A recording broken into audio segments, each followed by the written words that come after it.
Science के बहुत से मौज़ूआत डेफिनेशंस और एक्सप्लेनेशंस के ज़रिए पढ़ाए जाते हैं जो अक्सर तलबा की समझ को महदूद कर देते हैं। फ़िज़िक्स के सब्जेक्ट में एनर्जी सोर्सेस एक ऐसा ही टॉपिक है। कोब का एक्सपीरियंशियल लर्निंग मॉडल स्टूडेंट्स को एक्सपीरियंस, रिफ्लेक्शन यानी थिंकिंग और रियल लाइफ एप्लीकेशंस के ज़रिए कॉन्सेप्ट बिल्डिंग का एक मुनज़्ज़म तरीका फ़राहम करता है। इस वीडियो में हम देखेंगे कि कोब्स मॉडल किस तरह रिन्यूएबल और नॉन रिन्यूएबल एनर्जी सोर्सेज को मीनिंगफुल और लर्नर सेंटर्ड बनाता है। First stage, concrete learning. Kolb के मॉडल का पहला मरहला कंक्रीट लर्निंग है। इस मरहले में सीखने का आगाज़ डेफिनेशंस या क्लासिफिकेशन के बजाय रियल लाइफ सिचुएशन से होता है। एनर्जी सोर्सेज के टॉपिक के लिए स्टूडेंट्स को हकीकी ज़िंदगी से ऐसी एग्ज़ाम्पल्स दी जाती हैं जहां एनर्जी की मुख्तलिफ़ किस्मों का इस्तेमाल होता है। यहाँ वो ट्रेडिशनल एनर्जी की मिसालों का मुशाहिदा करते हैं, जैसे घरों में कुकिंग और हीटिंग के लिए लकड़ी जलाना, इलेक्ट्रिसिटी की जनरेशन और ट्रांसपोर्ट के लिए इस्तेमाल होने वाले एनर्जी के जदीद ज़राए। फॉसल फ्यूल यानी कोल, ऑयल और नेचुरल गैस से हासिल होने वाली एनर्जी और इनके साथ साथ एनर्जी के नए सोर्सेज का मुशाहिदा भी करते हैं, मसलन सोलर एनर्जी, विंड एनर्जी और जियोथर्मल एनर्जी।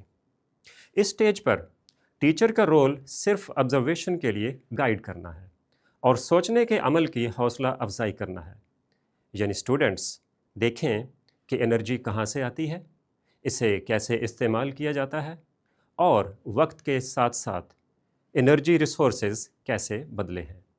इस फेज़ का मकसद एनर्जी सोर्सेज को लेबल करना या उनकी क्लासिफिकेशन करना बिल्कुल नहीं है, बल्कि ऑब्जर्वेशन का मौका देना है जिसकी मदद से वो अगले फेजेस में गौर कर सकें। दूसरा फेज़, रिफ्लेक्टिव ऑब्जर्वेशन। इस मरहले में लर्नर्स इसके बारे में रिफ्लेक्ट करते हैं, यानी खूब गौर करते हैं जो उन्होंने पहले फ़ेज़ में ऑब्ज़र्व किया है। उस्ताद रिफ्लेक्टिव ऑब्ज़र्वेशन का इस्तेमाल करते हुए डिस्कशन के लिए गाइड करता है। टीचर के क्वेश्चंस कुछ यूँ हो सकते हैं: कौन से एनर्जी सोर्सेज ऐसे हैं जो आपको लिमिटेड नज़र आते हैं?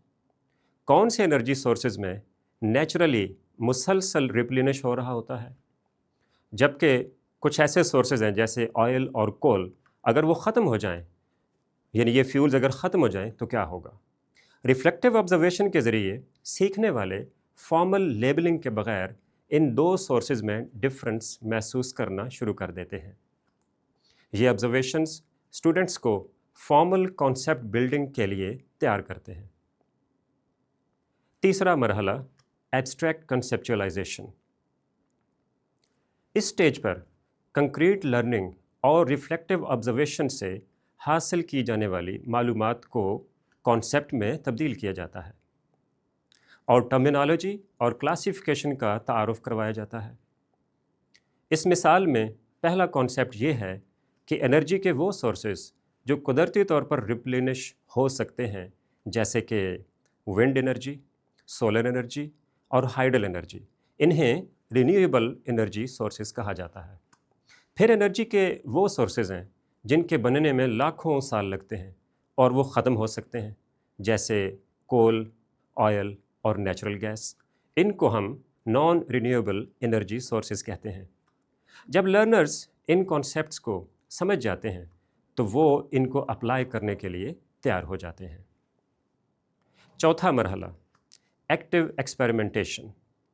इस मॉडल का आखिरी फेज़ एक्टिव एक्सपेरिमेंटेशन है। इस फेज़ में लर्नर्स सीखे गए कॉन्सेप्ट्स को न्यू सिचुएशंस में अप्लाई करना सीखते हैं।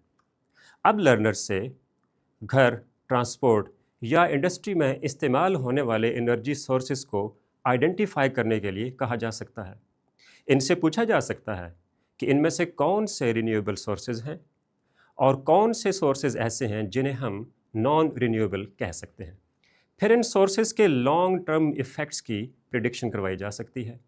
ये एप्लीकेशन कॉन्सेप्ट गेन की तस्दीक करती है اور لرننگ سائیکل کو مکمل کرتی ہے۔ آج ہم نے یہ سیکھا کہ کوبز ایکسپیرینشل لرننگ ماڈل کا استعمال اسٹوڈنٹس کو تجربہ یعنی ایکسپیرینس، ریفلیکٹیو آبزرویشن اور ریئل ورلڈ ایپلیکیشنز کے ذریعے ایبسٹریکٹ کانسیپٹ کو سمجھنے میں مدد کرتا ہے۔ جب سیکھنے والے کلاس روم کے کانسیپٹس کو حقیقی زندگی سے جوڑتے ہیں تو کانسیپٹ ڈیپ ہو جاتا ہے اور لانگ لاسٹنگ ہو جاتا ہے۔